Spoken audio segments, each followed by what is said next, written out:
Perkenalkan, nama saya Fitriani dengan NIM 112210344. Di sini saya akan menjelaskan beberapa ulasan perpajakan di Indonesia secara umum. Yang pertama itu ada pengertian pajak. Apa sih pajak itu? Pajak adalah kontribusi wajib kepada negara yang terutang oleh orang pribadi atau badan yang bersifat memaksa, tidak mendapat imbalan langsung, dan digunakan untuk keperluan negara. Kemudian ada dasar hukum, yaitu Undang-Undang Dasar 1945 Pasal 23A dan Undang-Undang KUP Nomor 6 Tahun 1983 dengan beberapa kali perubahan terakhir Undang-Undang Nomor 11 Tahun 2020. Kemudian ada sistem pajak di Indonesia. Yang pertama, self-assessment system, yaitu wajib pajak diberi kepercayaan untuk menghitung, memperhitungkan, menyetor, dan melaporkan sendiri pajak terutangnya. Kemudian yang kedua ada official assessment system, yaitu pemerintah atau fiskus berwenang menentukan besarnya pajak yang terutang atau diterapkan pada PBB. Yang ketiga, withholding system, yaitu pihak ketiga diberi wewenang untuk menentukan besarnya pajak terutang oleh wajib pajak. Kemudian ada beberapa jenis-jenis pajak utama. Yang pertama, pajak pusat, yaitu pajak penghasilan atau PPH, dikenakan atas penghasilan orang pribadi, badan, dan bentuk usaha tetap.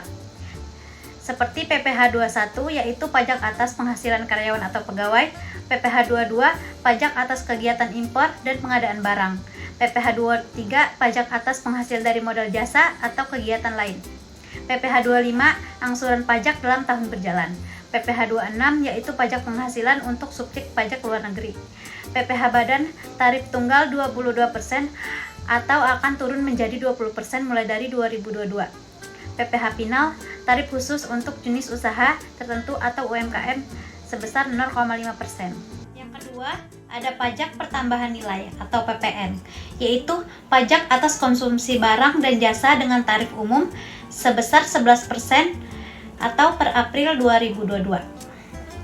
Kemudian pajak penjualan atas barang mewah atau PPNBM, dikenakan pada barang yang tergolong mewah dengan tarif 10-200%. Kemudian yang terakhir ada bea materai, yaitu pajakan dokumen untuk transaksi tertentu dengan tarif sebesar Rp10.000. Materi berikutnya yaitu alur sistem perpajakan di Indonesia.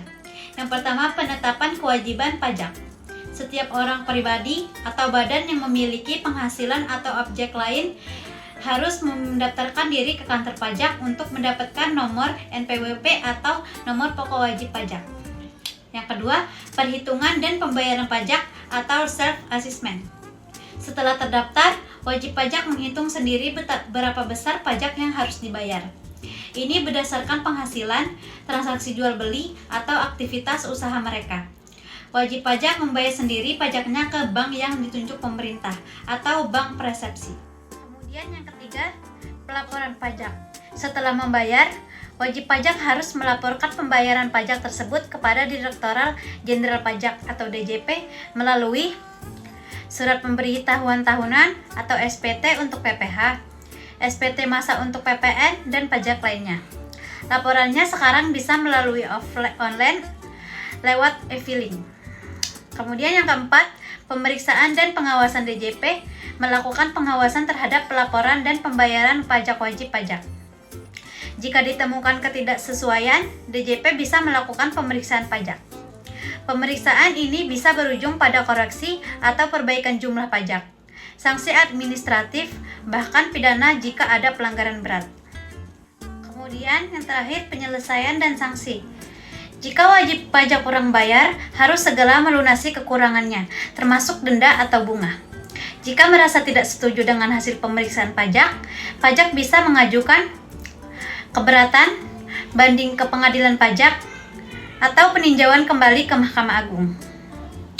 Mungkin hanya itu yang materi yang bisa saya sampaikan. Kurang lebihnya saya mohon maaf. Saya akhiri. Wassalamualaikum warahmatullahi wabarakatuh.